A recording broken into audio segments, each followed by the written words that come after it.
ফাল্গুনী আর তার মা নিজের পিসি শাশুড়িকে মেরে ট্রলি ব্যাগে ভরে যে ভ্যানে করে নিয়ে গেছিল মধ্যমগ্রামে, আজ সাংবাদিকদের মুখোমুখি সেই ভ্যান চালক। মধ্যমগ্রাম বীরেশপল্লী এলাকায় ফাল্গুনী আর তার মা যে বাড়িতে ভাড়া থাকতো সেই বাড়িতেই ইট দিয়ে মেরে পিসি শাশুড়িকে খুন করে। তারপর পিসি শাশুড়ির সেই মৃতদেহ ট্রলি ব্যাগে ভরে ভ্যানে করে নিয়ে যায় দোলতলা অবধি। আজ সেই ঘটনায় দুপুর 12:30 নাগাদ মধ্যমগ্রামে সাংবাদিকদের মুখোমুখি সেই ভ্যান চালক। তিনি কি বলছেন আমরা শুনে নেব।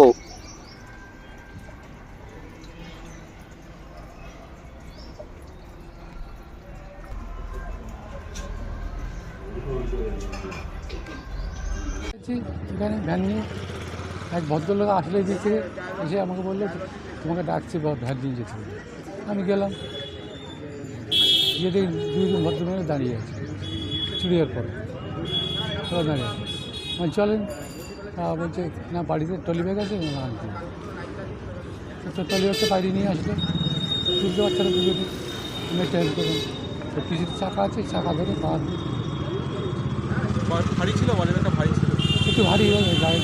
যে ভদ্রলোক আমাকে ডাকতে এসেছিল তাকে চেনেন? না, এলাকার লোক কি দেখেছেন? না বলতে পারছি, বলেছে বলেই চলে গেল। তারপরে আপনি গেলেন বাড়িতে, তাই তো? বাড়িতে যাইনি, ওই পুকুর পাড় বলতে গেছি। তারপরে আপনাকে বাড়ি নিয়ে গেল? তখন আমার বাড়ি নিয়ে তারপরে ট্রলি ব্যাগ বার করলো? ওরাই বাড়ি। ঘরের মধ্যে থেকে বের করলো ট্রলি ব্যাগ। তারপরে কি হলো? আমি তো বাইরে দাঁড়িয়ে। আপনাকে কি ভ্যানে তুলতে বললো, সাহায্য করতে বললো? একটু ধরো, তো বাঁ দিয়ে আমি ধরে দিলাম। কোনো রক্তের ছাপ দেখেছেন ট্রলি ব্যাগের মধ্যে? কিছু যেরকম ট্রলি ব্যাগ সেরকম। হ্যাঁ, আর ভ্যানের মধ্যে যখন তুলেছিল তখন ওনারা কি ট্রলি ব্যাগের সাথেই বসেছিল ভ্যানের পাশে? হ্যাঁ, একজন যখন চাই চলতো না তখন এইদিকে একজন বসে আর ওই কোনো তারপরে কি হলো, কোথায় নিয়ে গেলেন? ওই দোলতলা। কত টাকা ভাড়া দিয়েছিল? 130 টাকা। আপনি চিনেছিলেন ভাড়া? হ্যাঁ। কত আনুমানিক কত ভাড়া হয় এখান থেকে এমনি দোলতলা পর্যন্ত? প্যাসেঞ্জার ভাড়া আলাদা, মাল নিয়ে গেলে আলাদা। মাল নিয়ে গেলে আলাদা। তারপরে কি করলো দোলতলায় নিয়ে যাওয়ার পরে? লাফিয়ে নিল ট্যাক্সি। ট্যাক্সি দাঁড়িয়েছিল ওখানে? তারপরে নিয়ে ওরা চলে গেল, তাই তো?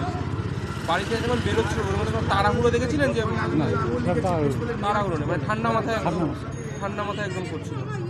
তো দেখে আপনার কোনো সন্দেহ হয়নি?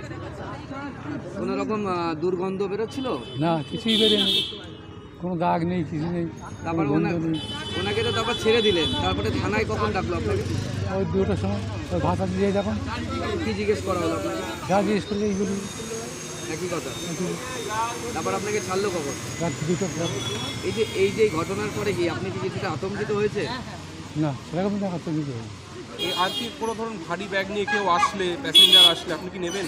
না, আর নেবেন আর নেবেন না, এটা শিক্ষা হলো আপনার। আমার এই প্রথমে জীবনের শিক্ষা। কি নাম আপনার? দাদা ভালো।